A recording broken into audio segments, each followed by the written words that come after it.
Hello అందరికీ, పాతకాలం పద్ధతిలో తోటకూర అయితే ప్రిపేర్ చేయబోతున్నాను. దీనికోసం తోటకూర ఒక 10 కట్టలు తీసుకొని నీట్గా కడిగి తొక్కలని తీసేసి చిన్న చిన్న పీసెస్గా కట్ చేసుకొని పక్కన ఉంచుకోవాలి. 2 ఆనియన్స్ తీసుకొని మీడియం సైజ్వి పొట్టు తీసుకొని చిన్న చిన్న పీసెస్గా కట్ చేసుకోవాలి.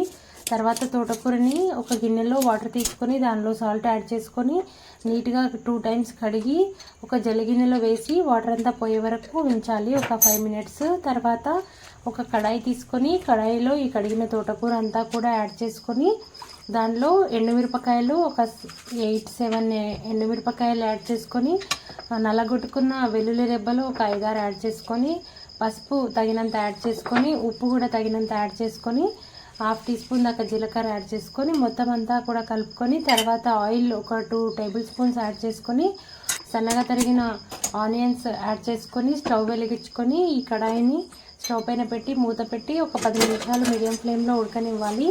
ఇప్పుడు 50% కుక్ అయింది. మళ్ళీ ఒకసారి కలబెట్టుకొని మళ్ళీ మూత పెట్టుకొని ఇంకా 10 మినిట్స్ కుక్ అవ్వనివ్వాలి. మొత్తం అంతా కూడా సాఫ్ట్గా కుక్ అయింది. ఎంతో టేస్టీగా యమ్మీగా ఉండే పాతకాలం పద్ధతిలో తోటకూర అనేది రెడీ అయిపోయింది.